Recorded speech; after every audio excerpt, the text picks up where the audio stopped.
call the meeting to order. Let's say the Pledge of Allegiance.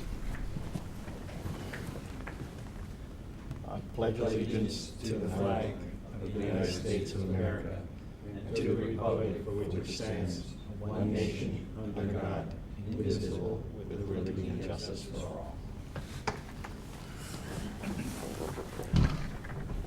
Roll call, please. Mr. Jack Ball. Present. Mr. Kevin Hum. Present. Mr. Al Hueso. Here. Okay, I don't know if anybody remembers exactly, but we need to approve the minutes from 2 years ago. Do I have a motion? I'll motion it. Seconded. All those in favor of approving the minutes? Aye. Aye. Anybody opposed? Okay.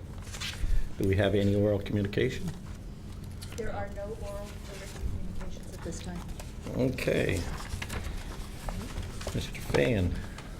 Okay, so I'm going to take the opportunity to go over our new projects. We will review the last project that was completed when we get to the financials, but from this date forward, we'll be talking about the new projects that are funded by Measures FF and Measure Z. So the two projects are what we call our Critical Care Pavilion, which is going to be named the Morris Hyman Critical Care Pavilion, after the former founder of Fremont Bank, and a parking garage that is in the back southeast corner of the property. And both of these projects are going to be funded by bond funds.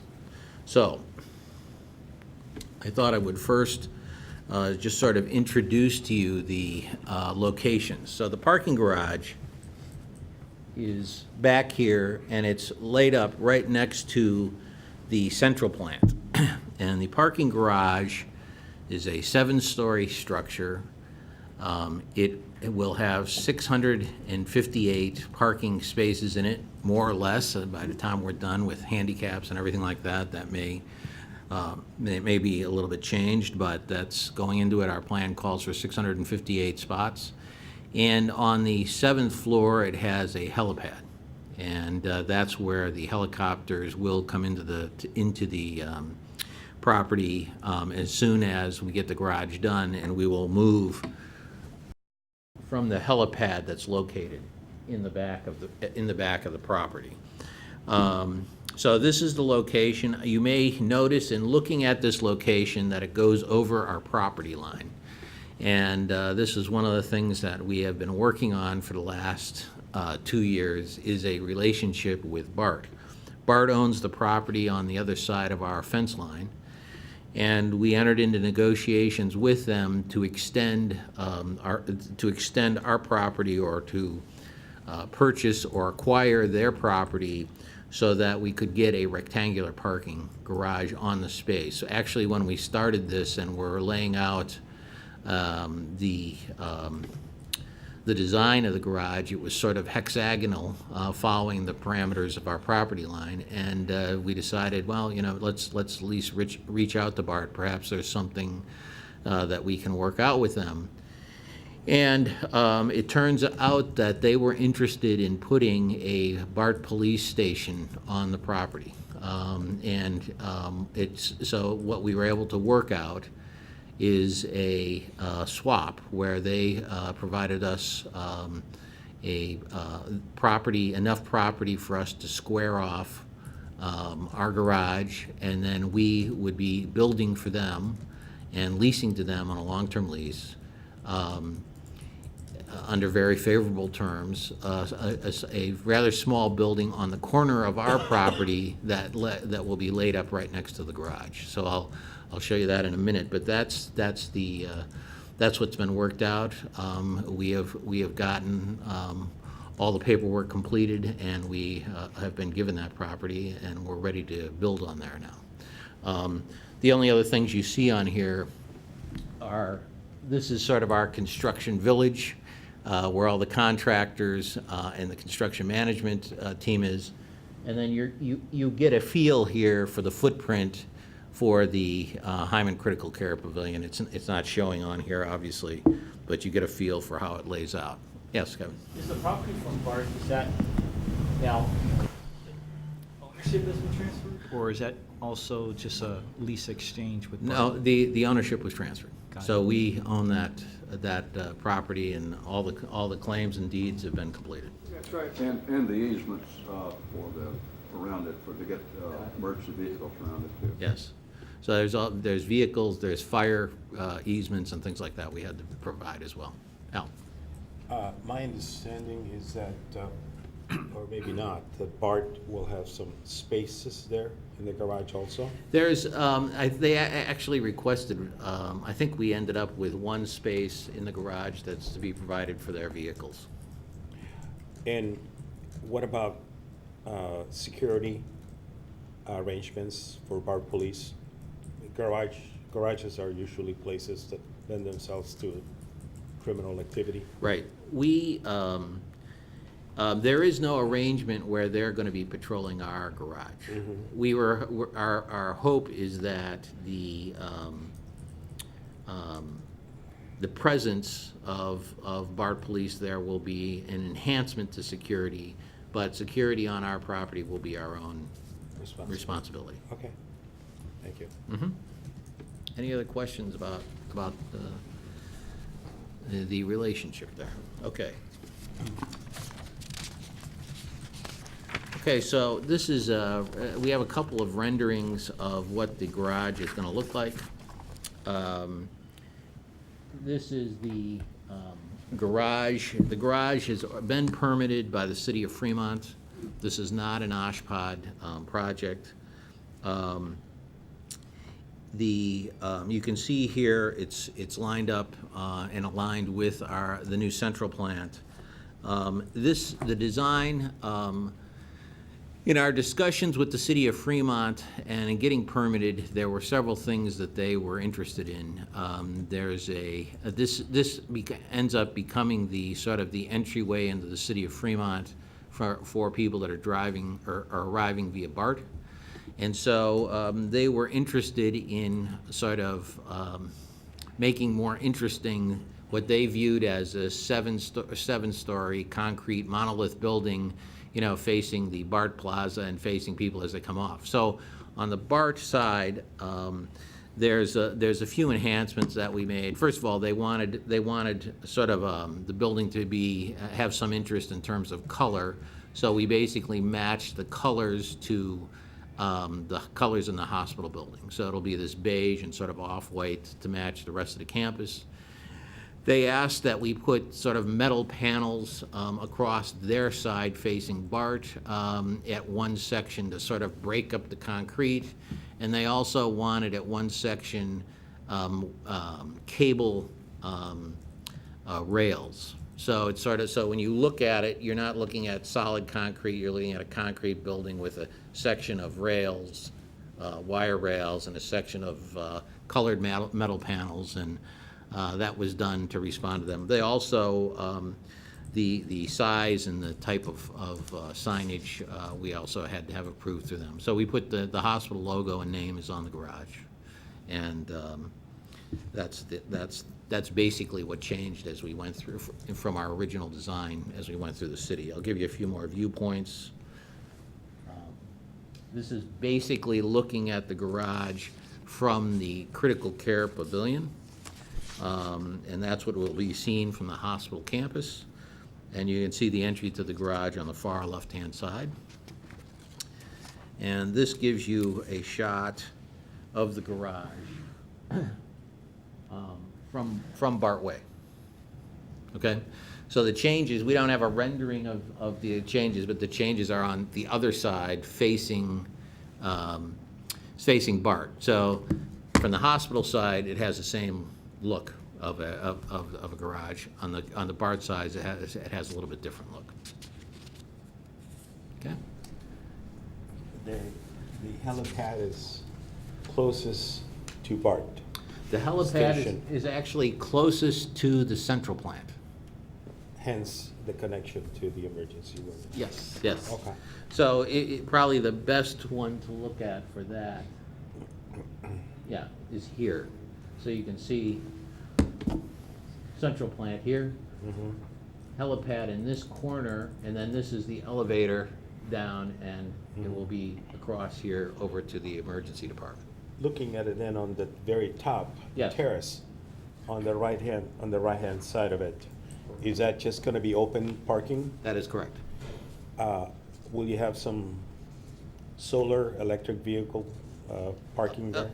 As a matter of fact, we will. That will be on the first floor. So parking with outlets, electrical outlets for cars, are down in this section of the garage on the first floor. And I want to say there's 12. I don't remember the exact number. Do you guys remember? Okay, I think it's 12. Okay. Thanks. Yeah. Since it's so close to BART, Yes. I imagine there will be some folks who would be tempted to park here for all-day parking, so how will that be managed?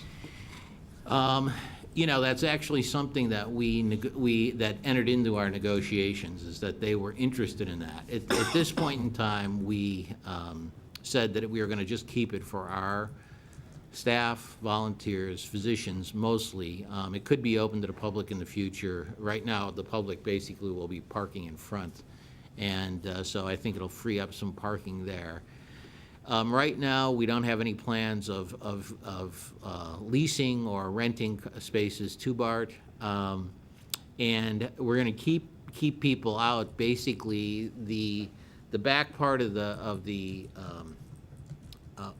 property that's closest to BART now is fenced in with one gate that we open up basically mostly for construction traffic. We're going to keep that. We're going to keep it basically closed off. So.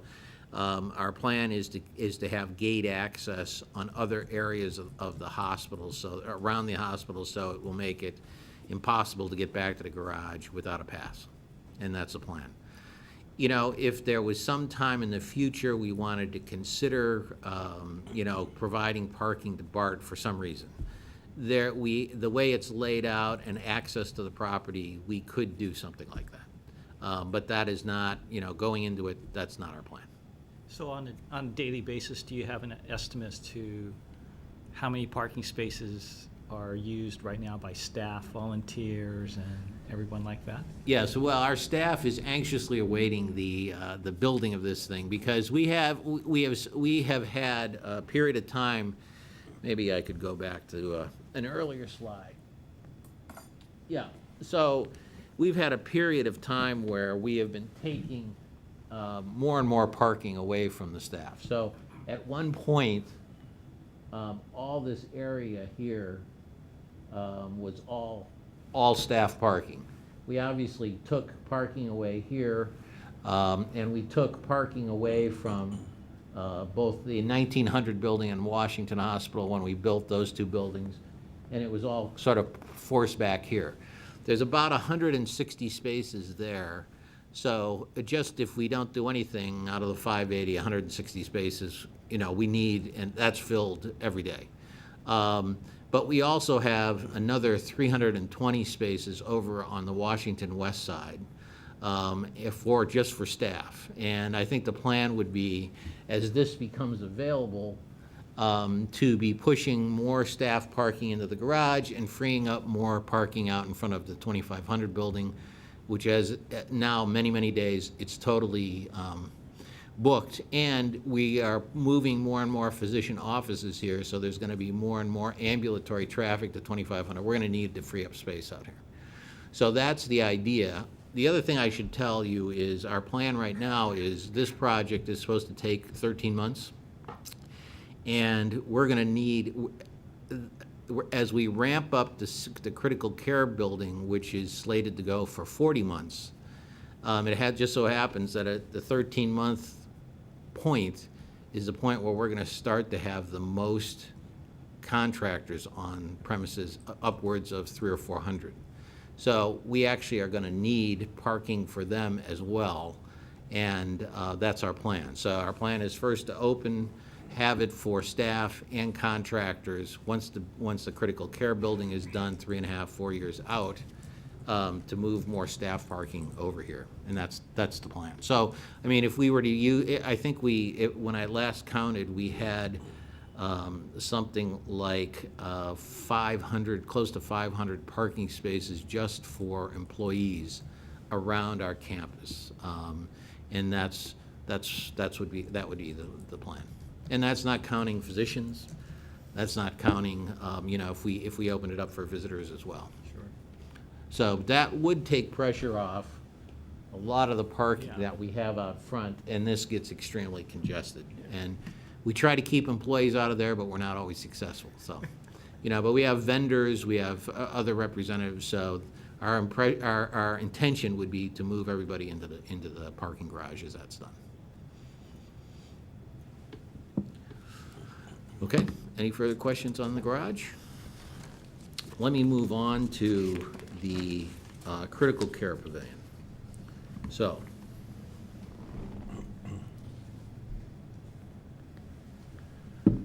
the critical care pavilion is about a 300,000 square foot building. And we have done, so it's about a 300,000 square foot building. The primary purpose for building the critical care building was that our emergency department and our critical care ICU areas were built in the early 1970s. As a matter of fact, Nancy Farber, when I started here, said that a part of the history of Washington Hospital is that we had the first critical care unit built west of the Mississippi here at Washington Hospital. So it is definitely showing its age. It doesn't have the space that modern critical care units have, and we've been in need of upgrading it, I would say, for the last over a decade. It's probably been 2 decades we could have used upgrades. They're just very, very tiny spaces. First of all, ICU does not have private rooms. It's one open room that you're separated by curtains. And the critical care area where people that have had open heart surgery and various things are in single rooms, but they're really small rooms that weren't built envisioning the type of equipment that we now have. So this plan was originally to address those 2 main issues. And the building is to house 48 critical care beds on the 2nd floor, broken up in pods, 6 pods of 8 beds. And the emergency department is on the 1st floor. So the critical care, by the way, then takes the entire 2nd floor. Wall to wall, it's critical care beds. The 1st floor, half of the 1st floor is for our new emergency department. And the new emergency department has a total of close to 40 beds. I think it actually has 38 rooms. It includes capability to do trauma. It has 2 trauma rooms in there. It has a CT scan in the department, has a couple of radiology rooms, and it basically is about 4 times the size, physical space of our current emergency department, which, if you've ever been in there, we average about 150 patients per day. We do, I think, 50,000 visits a year, and have been trending upwards, getting close to 60,000. We have, it's actually was originally laid out for approximately 20 beds. We currently have expanded that, shoehorning treatment spaces in every corner to about 27 or 28.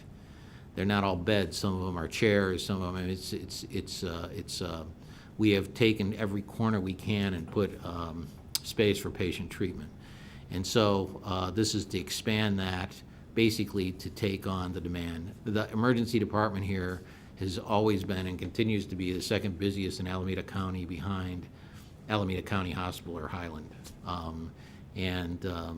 So we anticipate, even with Obamacare, that that's going to continue to grow. And we're even experiencing, just last week, we had the all-time Most patients come through the emergency room in a day, and it was something like 202, something like that. So we're getting, and during the month of January, it's been normal that we're admitting like 30 people into the hospital a night. I mean, it's been that busy. So it's extremely cramped. It's not unusual if you were to walk through it on any given day. It's not unusual to have people in stretchers out in the hallway. We just don't have a space. So those were the two primary drivers to do this. On the third floor, we have all med-surg beds, and I believe the number is 64 beds. And what's unusual or different about this is that they're all private rooms. So currently in the hospital, they're probably 80 to 90% semi-private rooms, and we have, I think, it's 4 private rooms per floor, so about 20 private rooms in the current, 365 beds.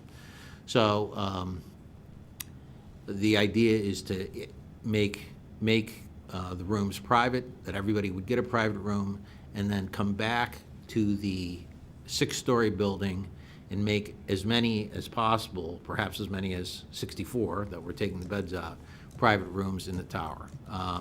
There's a variety of reasons. The first one would be infection control reasons, that you have people that are sharing facilities that could have, or could develop infectious problems. And we have issues with privacy. We have issues with families visiting and enough room for people. So we see that as a major improvement, and the idea would be to increase the vast majority of beds we have available and get them to private rooms.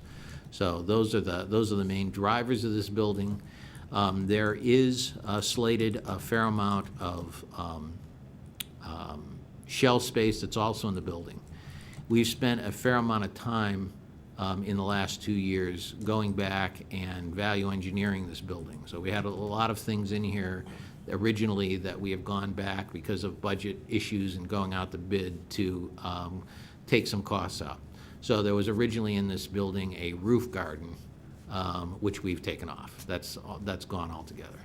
There was in there originally a movement of all our cardiac catheterization suites into this building and adding one, and also creating hybrid ORs in there.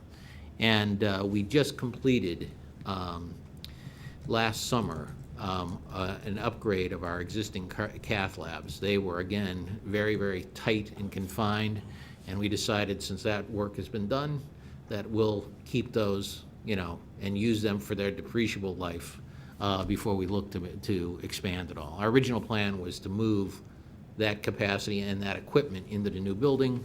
We've decided we'll just keep it where it is now. It's all newly renovated. It's basically all new equipment.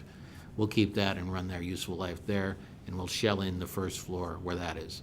The basement has a few things in there that are mostly mechanical rooms, biomed space, data processing space, and we have a lot of shell space down there for things like, it's slated right now to move things like kitchens, cafeterias, things like that into the new building in the future. It would be shelled in, no immediate plans to move it. So the vast majority of it, as we move forward, would be built out, but we have 2 chunks of space in the basement and on the first floor that could be used for future growth. So that's sort of the scope of the job.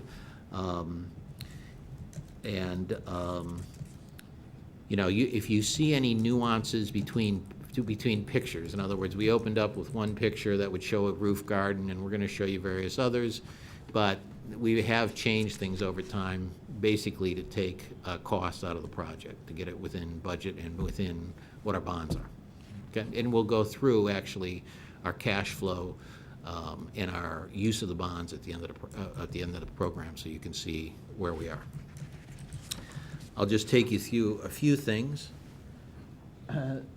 Here's 2 of the rooms that you can see. First of all, obviously private on the med-surg.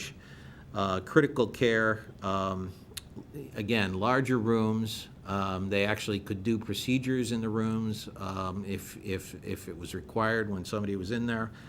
We wouldn't be doing something like open heart surgery, but repairs, Patients sometimes will have wound dehiscence, they'll have various things happen, and they actually could take place, repairs of those could take place in there. If you see the little niche that's carved out of each room in the critical care, this space here, each room has basically a miniature nurse station with windows into the room. So the nurse is literally right outside the door, looking in at the patient, and is assigned two patients, generally speaking, two patients to care for. So they're going to be located not at a centralized nurse, but right at the bed, and then going to be assigned to those, and we'll cover those two beds. And it has a niche there. She's looking into both rooms from that area. We did a fair amount of research when we designed this and went to various hospitals to see what was the best practice, and this is what we saw.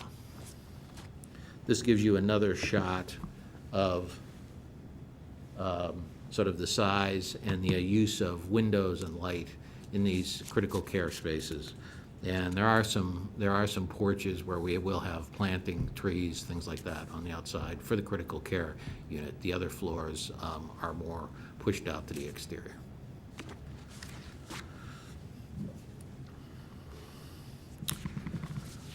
So the other thing I want to just touch on in terms of what we've done with value engineering here is that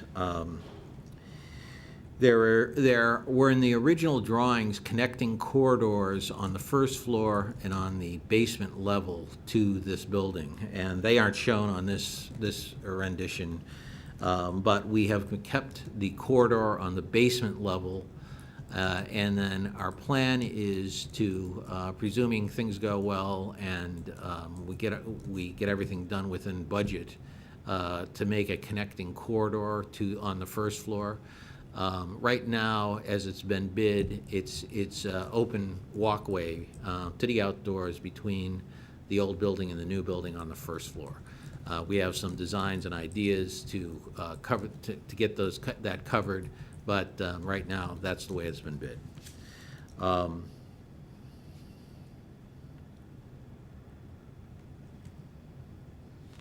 is that frame structure in the back? Is that just nothing?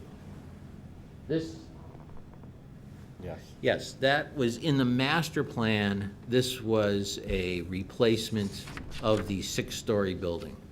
And so in our master plan, should we decide to go forward with it, this was the idea. So this building was sized so that we could fit a tower, like a patient care tower behind it, should in some future time we decide to do that. There is no, we have no plans or designs or anything else, and are not working on anything like that right now.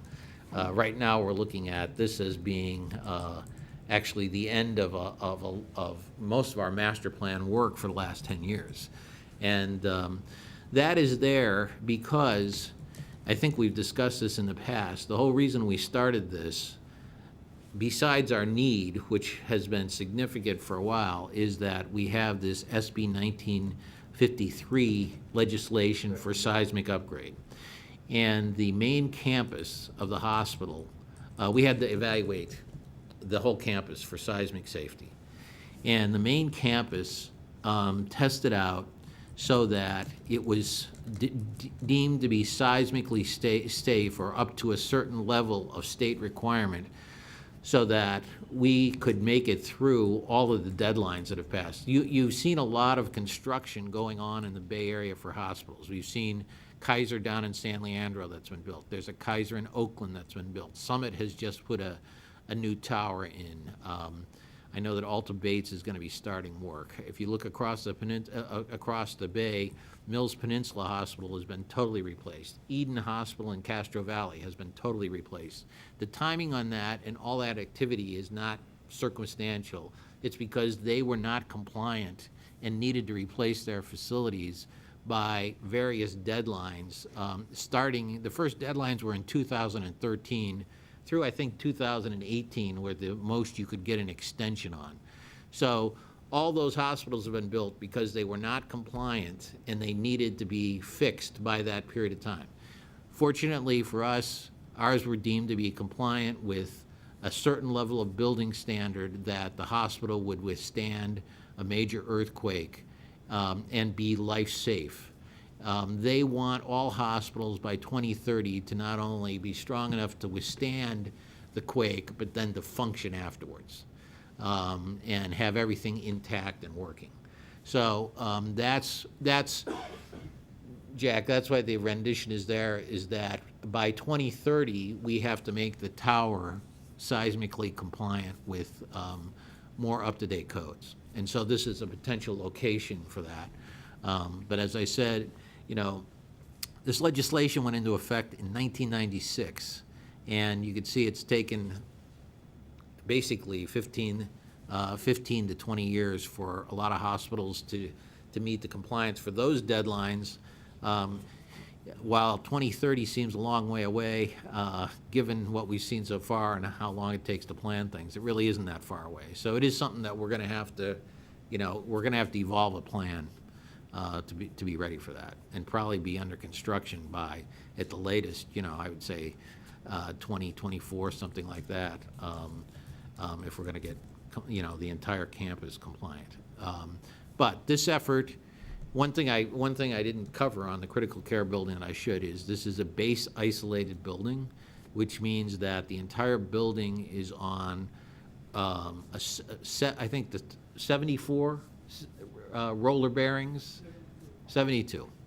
And so the whole building is built and is sitting on these isolators, and the whole building can move. Therefore, the building will have a moat around it that allows movement in all directions by about 3 feet. And there will be plates over the top of it, so you won't be seeing the moat, but you'll be walking over a moat to get into the building, and then the building, in the event of a major quake, will move.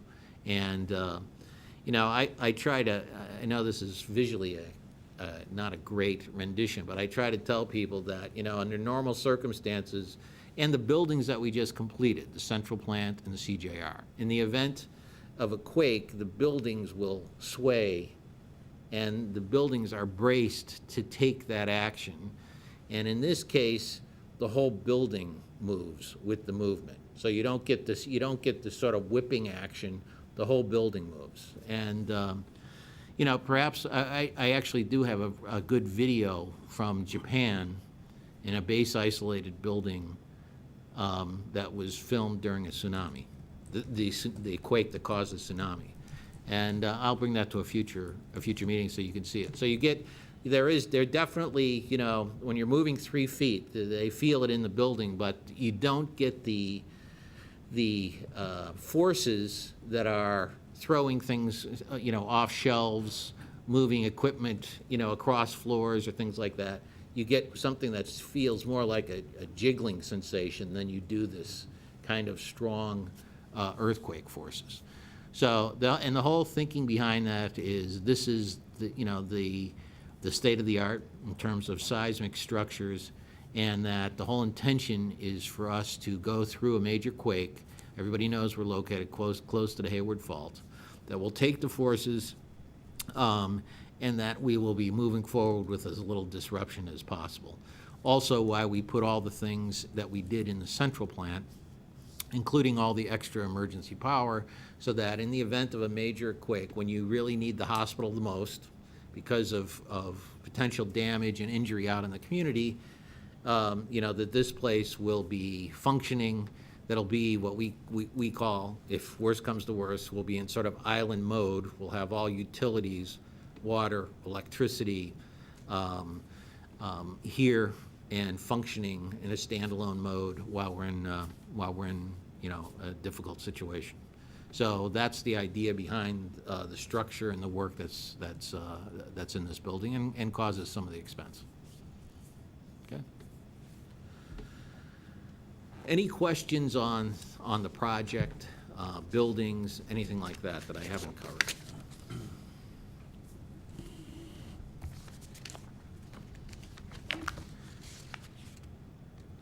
Okay. Should we move on to the schedule? Mr. Balch. My clue.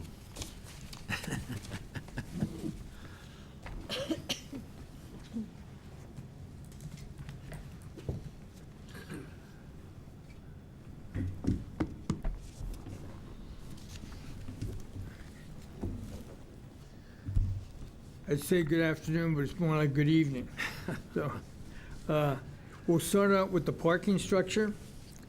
And the schedule on the parking structure, kind of easy to say and obvious, is that we're on schedule because we've just started. And the schedule reflects that.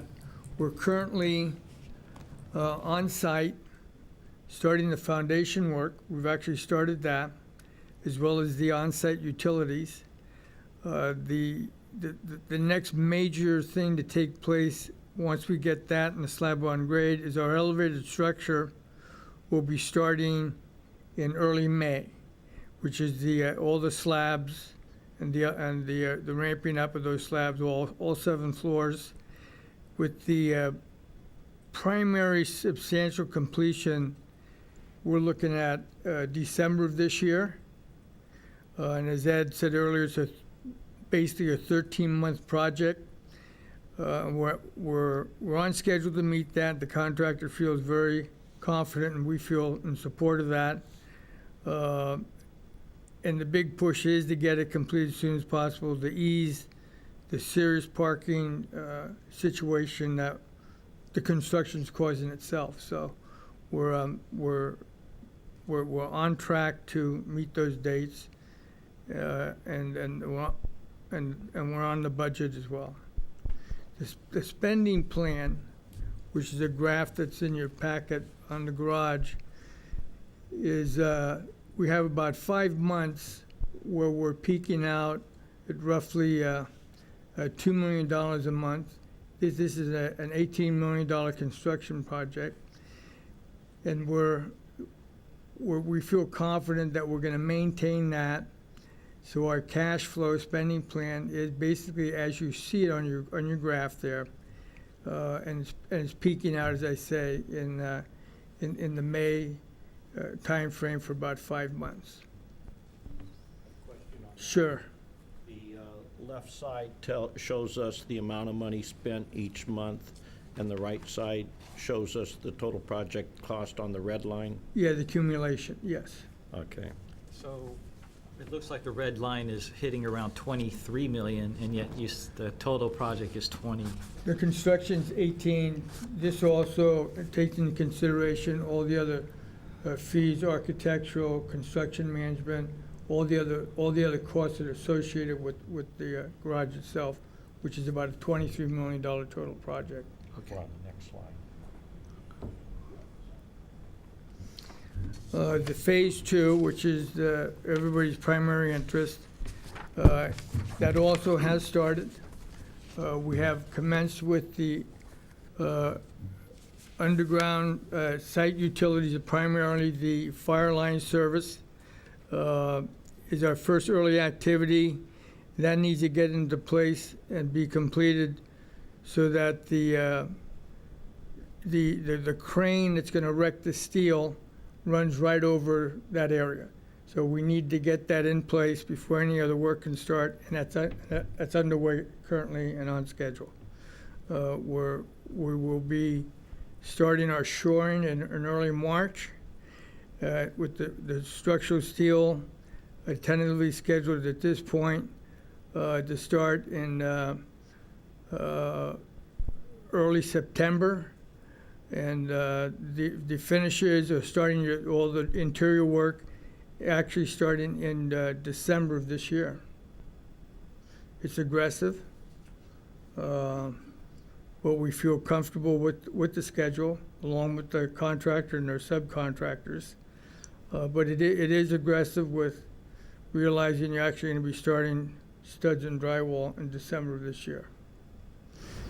We should point out that our contractor and our group that's working here is from Rudolph and Sletton, and they were the ones that did the Kaiser San Leandro Hospital, and had good track record in terms of getting that thing done timely and within its budget. So we're feeling pretty good about the people that we have working on this project and the experience of the firm. And first time we're having them do projects at Washington Hospital, and I think it's great. We actually had our kickoff meeting, our official kickoff meeting with Oshpod yesterday, with the people from Oshpod, along with our general contractor and all the design professionals of record. It was a very successful meeting, and we're moving ahead. All permits are in place for all the work that we're taking in here with all the different municipalities and licenses that we need. So there's nothing that we're waiting on to start work with. The cash flow on this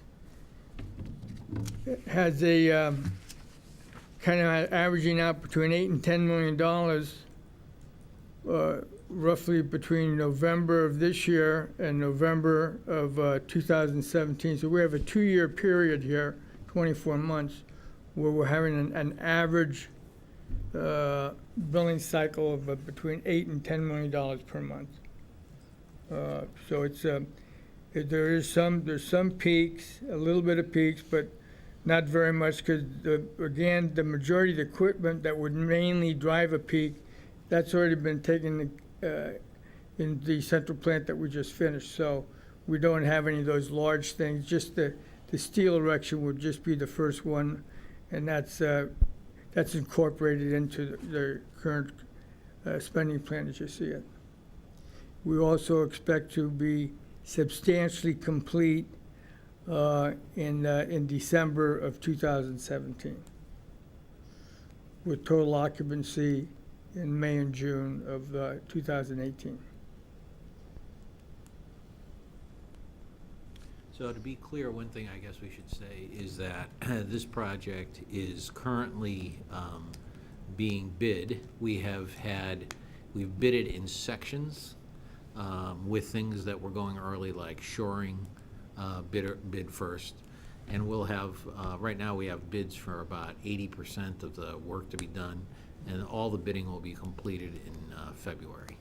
So far, we have a few hiccups in terms of some of the bids coming in higher than expected, and we're working on getting those down. So, One question. Are we using the same architect that did phase 1?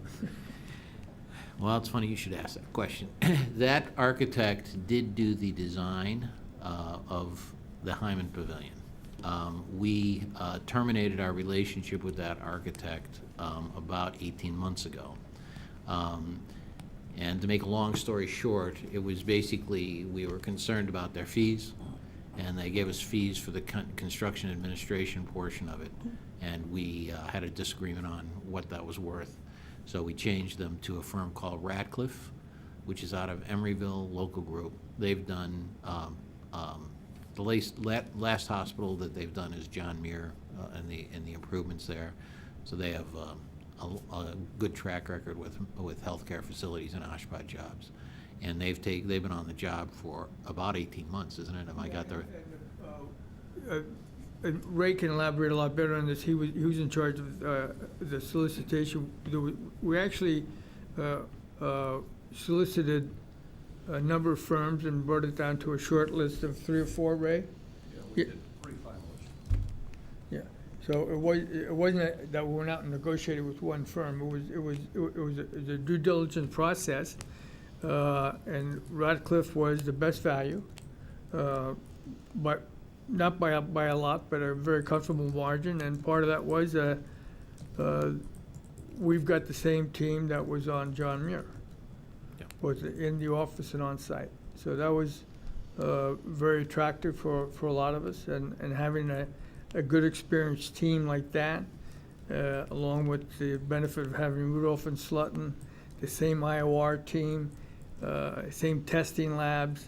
It's just a great team that's been assembled from every aspect, in my opinion. The question I'm going to have for both of you, or not a question, a favor, is I thought that last architectural firm we had, it just turned my stomach. Oh, I You're know that. 30% over budget, Yeah. and they're charging you to to correct mistakes they made. That just, a lot of money. Yeah. I would like to, going forward, you get a good architectural firm, and you're not going to have those overruns. Sure, you pay if you make changes, but you don't pay for them to correct their own mistakes. And I would just like you two to tell these guys, don't accept it. Yeah. Plus, part of what we're doing here, which is, we did some on the past project, but we have a very large enhanced BIM portion of this project. You're probably more familiar with that, Jack, than the rest of the people here, but it's, we feel that is just gonna enhance our success and minimize and mitigate a lot of those things that unfortunately haunt the projects and cause change orders. And I don't disagree with you one bit. I like your contractor, I know him, and, you know, I think you've got a good team. Yeah, we're very excited about the approach we're taking on this. Thank you. Yeah, so we should say that, as Bob said, we did best value. So Ratcliffe was not the cheapest architect, but they were less than our previous architect, and we felt that they were the combination of the experience and everything else. They were the best value for us going forward, and so that was behind the selection. Yeah. Okay, thank you. You're welcome. Great.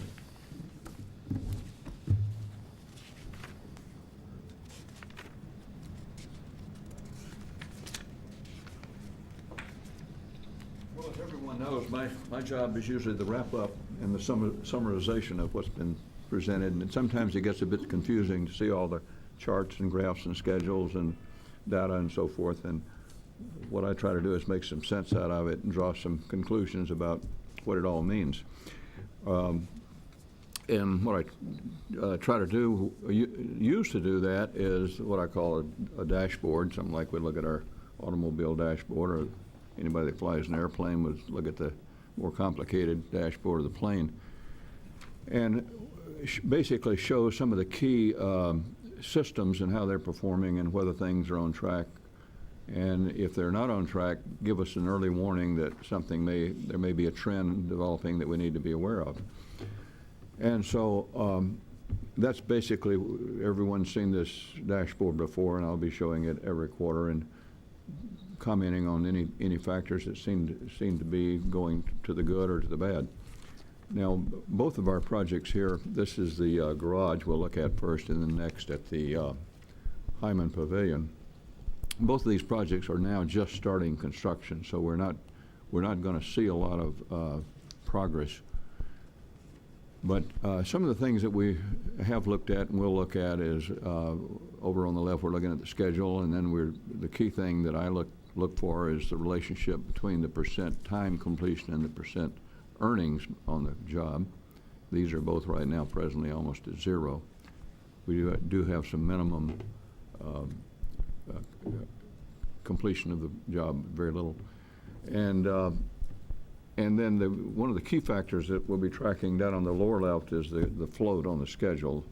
The float is simply the number of days ahead or behind on completion based on where the schedule is at that point. So that's going to be a key factor we'll track. And over in the lower right corner, the change order status is certainly a key factor we'll track.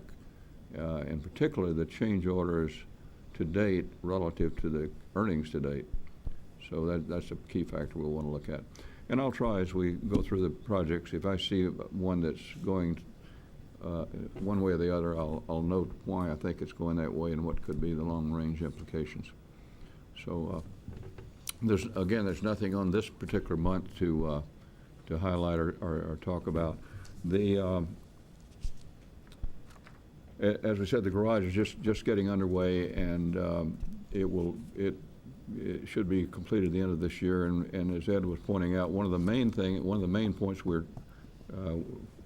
why the schedule is critical on the garage is we'll have 200, 300 workers coming in to the site. They'll be ramping up at about the time we're getting that garage ready. So that's very important to us to keep that job on schedule. So let's talk about the critical care building next. And again, the similar data there. The contract award price, the $246 there, includes not only the Rudolph and Sletton contract, but it includes some of the early work that we did to procure the base isolation system. The base isolation system has, as Ed was explaining, they're called bearings. It's kind of like if you had in your cup of your hand, you had a metal disc here, and you could slide this like that. That's the way it moves, and because you're sliding it up, it tends to go back to its midpoint each time, but it can move three foot. And we also have what's called dampers, kind of like shock absorbers on the car, and what they do is dampen the abrupt jolt of the earthquake. There have been some buildings built with just the bearings, but they found that using the dampers, it makes them much more effective. So we have these huge pistons that are under the building. Those were all procured early. They've been delivered to Rudolph and Sletton. They're in their yard now, ready to go. So there won't be any delay getting those installed. Just a comment. Hayward City Hall, if you go down their underground parking, you can actually see the bearings and the dampers. Mm-hmm. I mean, it's a real good, you can walk right up to them. Yeah. The one thing in terms of, we did purchase these early, and the reason is that the new Apple headquarters has the same system. And while we have 72 of these bearings, they had hundreds of these bearings. And so it's all by the same manufacturer. And so we decided we needed to get in. If we got in behind Apple, it was going to delay this project by at least a year, maybe more. So we got in our order early before the Apple, and then they've been completed. Where are they being manufactured? The bearings are being made up at Vallejo by a firm there, Earthquake Protection Systems, and they're being stored there. We're having them stored on site. The dampers were made back in New England. It was Maine? New York. New York, yeah, upstate New York, and they've been shipped into the contractor and into their yard. Yeah. It was all domestic, 100%, including the raw materials that were used to manufacture the product. Thank you.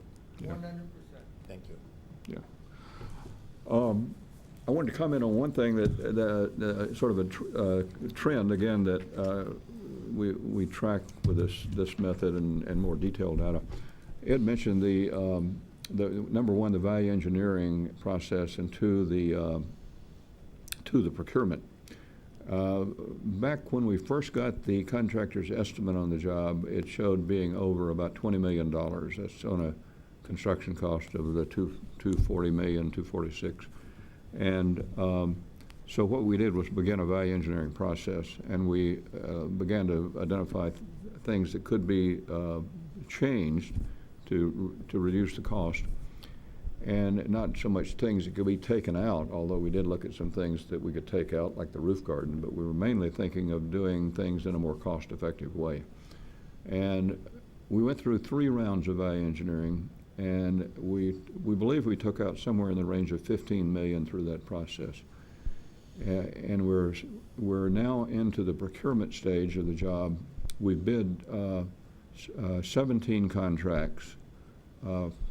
14 of those came in pretty much on the money, or most of them came in under the budget. We had 3 that we had some overruns on, and we're working with a contractor on those to value engineer those down and get them within budget. So at this point, we're probably within $5 million of our total budget, and we feel confident we'll be able to squeeze that gap down and close it and keep the project moving. And that's the critical point to us, is to get the contract awarded within the budget. And we bought out about 83% of the construction, so that remaining 17%, even if it varies 10%, is only a $1.7 million variance. So we feel fairly confident of where we are at this point. So that's pretty much my wrap-up for the evening. We'll have more progress reports next quarter. It would be helpful if there was a date on here that would tell us as of, because I can't tell as of what date this information is Oh, is what date, the data, report date is 1/20 up on the upper right corner. And it's for the period ending 12/31. Should be up at Yeah, and the the top, data- it's up at the the top data- of your, Yeah, The it's data not on should our show up slides. anyway. oh, it's not? Okay. So it'd be helpful for us. Oh, okay, I'm sorry, I'm looking at my version, and if you look up there, they'll see the 12/31 and the 1/20, that should show up on yours, I don't know why it You guys doesn't. don't have that? No. We can certainly make sure he does get on those. Yeah, it's just a point of reference. Sorry about that. Only the schedule down. Okay. The part is not on our All right, report. that was unintended, so Yeah. we'll fix that for the future. The only Yeah, date on that is here critical. yeah. You guys need, because there always is a Yeah. lag Yeah. between when Yeah. we, yeah. So that's why Yeah, it'd be helpful. You're right, from an accounting point of view, we have to have a cutoff date a month before, probably, on the financial reports. Sent. Thank Okay. you. A question for you. You have contract awarded of roughly $250 million. Mm-hmm. But you say you've only awarded 80% of the contract. So is this actually contract awarded, or is this what you're expecting the final project cost? What this represents is we have an agreement, a GMP agreement with Rudolph and Sletten, and it has a very detailed breakdown of costs that are fixed, like their general conditions, general requirement costs, and their fee is a percent. And then it has other costs that are variable, like the trade bids. And so their commitment is to deliver the job within that amount, and that's what we're doing now in the purchasing. Okay. Within probably 3 months, once we've gotten once we got the major bids locked in, then we could lock in a GMP with an allowance for those few remaining things that we may not even want to purchase for a year down the road. And then we'll lock into a lump sum contract with them. And the contract's set up to do that. Any more questions? Well, I think we're ready for Chris. Ready for numbers. Okay. Thank you. See you guys again. So I'm going to start with kind of wrapping up where we left off when we last met, and show you how the final numbers rolled out on the central utility plant. And we started with a construction budget of a little bit over $105 million. We had enabling projects, pre-construction projects that were budgeted at $1,323,000 for a total project budget of $106,414,000. We ended up with expenditures on the construction of the plant of little over $103.8 million, and $1,314,000 on our enabling projects. So we ended up with total expenditures that were a little under $1.8 million below budget at $105,140,490. So pretty good cost control on this project. We did have a couple of line items that went over budget. We did go over on our architectural and design fees and our construction management, and there's a couple of reasons for that. As you recall, when we started that job, there was a fairly significant delay as we needed to bid it 3 times. We went through 3 bid processes to get the job to where we needed it. That drove those costs up, but we were able to recover them in other areas. We were below budget on our testing and inspection and application fees and our equipment and licenses. We ended up with change orders at about 3.2% of the budgeted job, which we felt was pretty good management given the complexity and the healthcare nature of that project. So overall, the project, we were very happy with the way the numbers ended. Out of that $105 million, we reimbursed ourselves with general obligation bonds, a total of almost $70.8 million. The balance of the project was funded through a combination of revenue bond funding and funding out of the hospital's own reserves. So that really wraps up that project. That does last time we met, we were still in negotiations with Swinnerton. All done, all complete. This is it. So are there any questions on that? Yeah, and by the way, no disputes, no lawsuits, none. It's done. Done. So how's the plant running? You know, it's been fine. We had, the only thing that we've had a little hiccups with is we have the thermal heaters that we use to create steam. Was a new technology, and we've had a few things that we've had to come back and get fixed on that, but that's all been warranty work, and it's been fine. And it's not been any kind of major crash or anything. We've had, you know, some leaks and things like that have all been fixed. So, glowing reports so far. The laundry room? That actually has worked out extremely well. Oh, good. Yeah. And it's made we've been able to get a lot more efficient. So we've actually been able to take care of our needs with, I would say, a significant fewer number of people based on just the efficiencies. And so the whole thing has worked out well. Okay. Ed, moving along to the next slide, we'll take a look at some numbers for the parking garage. Board approved a total budget for the parking garage of $23,163,000. To date, we've, as we were getting ready for construction and doing design work, we spent about $1.7 million. You know, the variance here, we don't project at this point. It's way too early. We're aware of nothing that would result in us not meeting that budget at this point. We have reimbursed ourselves a little under $1.6 million with GO funds.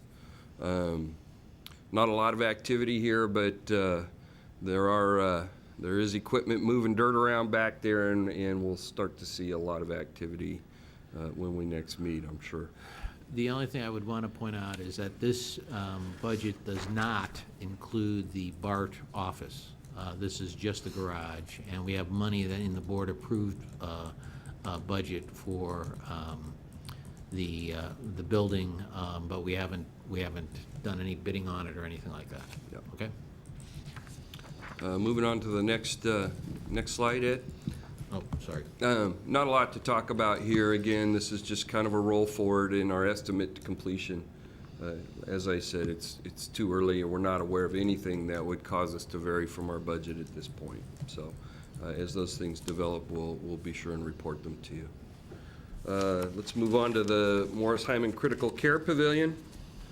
For this project, the board approved a budget of $346,530,000.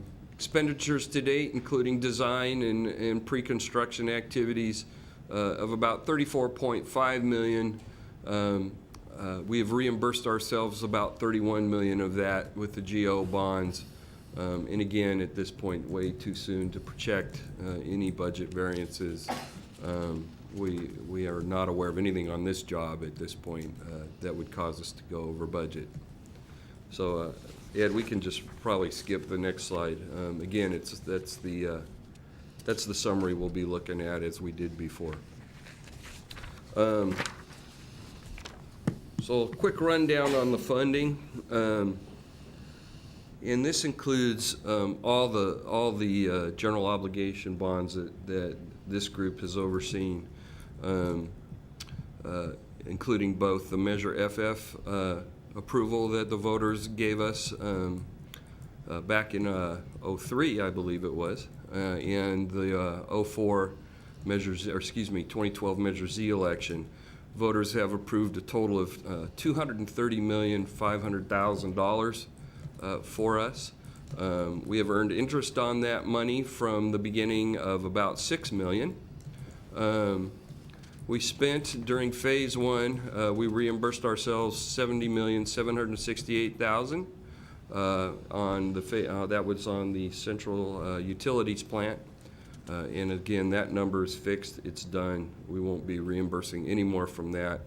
To date, on the parking garage and the Morris Hyman Critical Care Pavilion, we have reimbursed ourselves $32,629,000, and we have remaining funds in the bank at this point of $133,158,859. We have unissued bonds of remaining still of about $145 million. We'll be looking at issuing those bonds probably, I would imagine, in the next 12 to 18 months. We'll watch as the cash flow goes, but we don't want to issue those any sooner than we have to. So, yeah, You used a number of 145 million? unissued at this point. Because I Yeah, see this funds. that's funds in the bank today. Okay. That's what's been issued Yeah, so far. yeah. What you see Yeah. is that's what's been issued. So we'll get to the next slide. Yeah, Okay. sorry. So,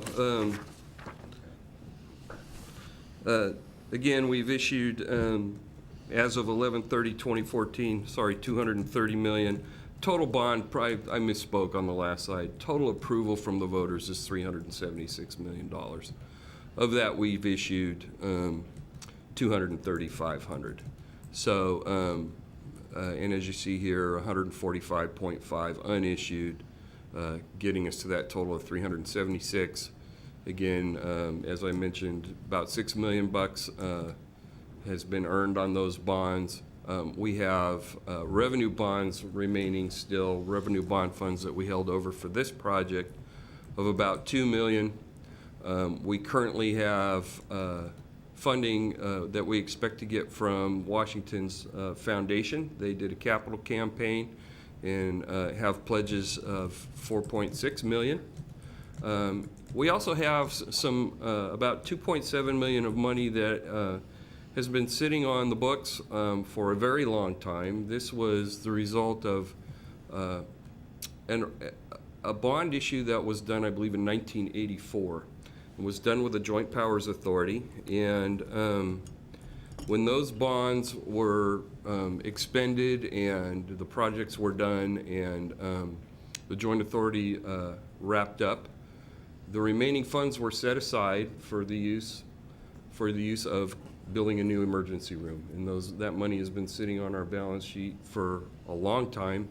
And now, with the advent of this project, we're gonna use that money. So there's about 2.7 million of those monies remaining, giving us total fundings from bonds and other sources of 391 million. We're gonna round out the rest of the budget with funds from Washington Hospital's own reserves of about 14.4 million. So we have total sources of $405,761,000 to pay for the projects, and project costs remaining estimated at $405,761,000. So I guess the message here is there's funding in place and ready to go to finish this project. Can you tell me, I'm looking at the uses, Mhm. $34,700,000 for equipment? Yeah, that's money that will not be reimbursed to us through general obligation bond funds. We're gonna do it through other sources.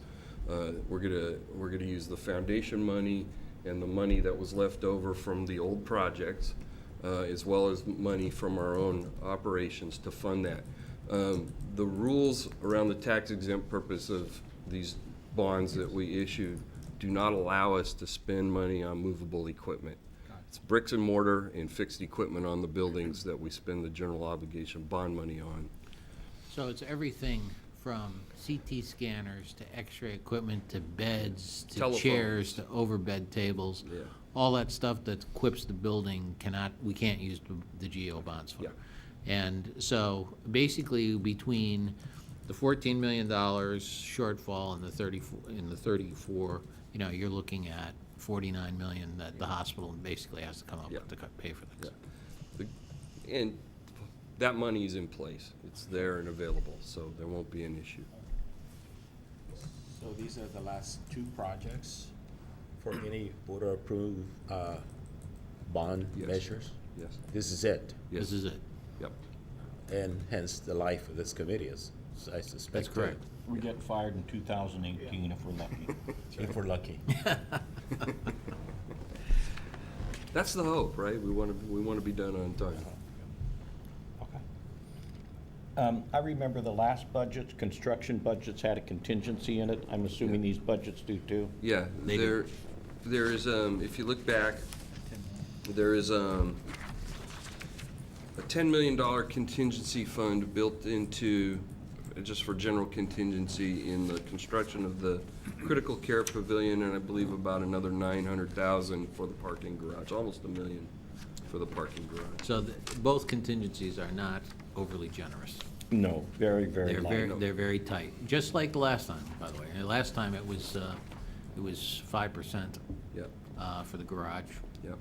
And- We I mean, ran it- excuse me, for the central plant and the CJR, we had a total of about 5%. Yeah, on And, the CUP, it was 6.6 million, and we spent a little over 3 of the contingency on that job. We hope to run it just as tight a ship on this project. But you know how that goes. So we'll be watching it and reporting it out as we go here. We have a good track record, but that doesn't mean, just like the stock market, that doesn't mean it's gonna guarantee future results. That's exactly right. Okay, thank you, Chris. Ed, you get to be others. Okay, so I think first we wanted to just talk about the future meeting schedule. And it should be attached, the last page in your packet. We were talking about the 29th in April and July, and then a little bit earlier in October for the next year, for our next 3 meetings this year. And I wanted to get reaction from the board and see if that is acceptable, or if you know that those are gonna be problematic at this time. I have no idea that far in advance, but I just set them, and I'll try and be here. So, shifting from Thursday to Wednesday, is that, I mean, that's pretty much the plan then, right? Yeah, I mean, we can, Wednesdays just end up being limited for us, because that's the days of our board meetings, and we have 2 of those a month, so it's possible for us to do it, if that works better for you guys. It just, our availability will be more limited. But we'll. On Thursdays or Wednesdays? On Wednesdays. Wednesdays is the hospital board meeting. So, These are, okay, so shifting us to Wednesday. well, we can, no, you're right. I'm confused. Well, these are dates, these Wednesdays work for us with the board meetings, but Got it. you're right. Okay. Okay, so we can go to Thursdays if that works for you guys. It's No, either I was one. Okay, just trying to find out why the shift from Thursday to Wednesday.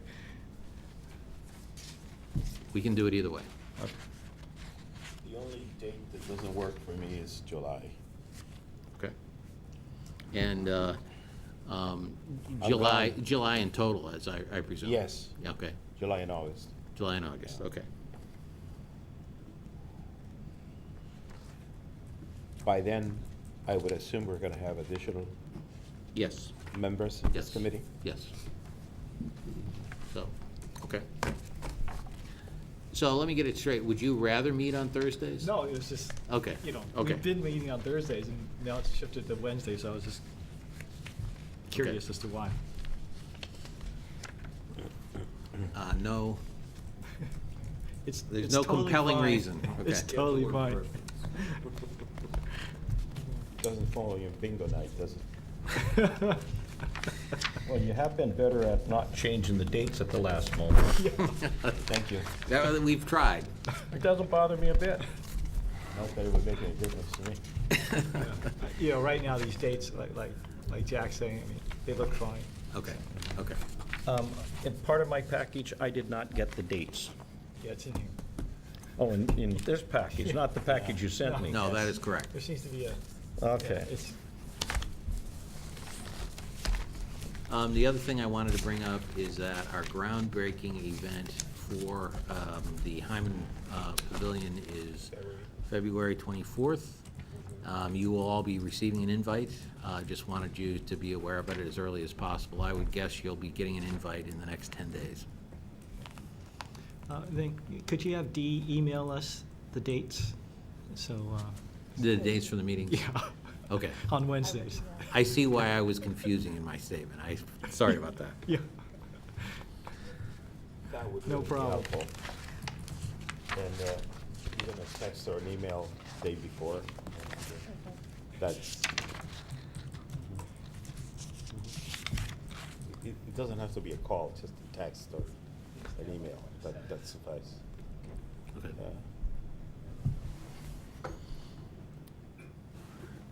Okay. Meeting adjourned, nothing else? That's Meeting the adjourned. entire Thank you, report. everybody. Thank you very much.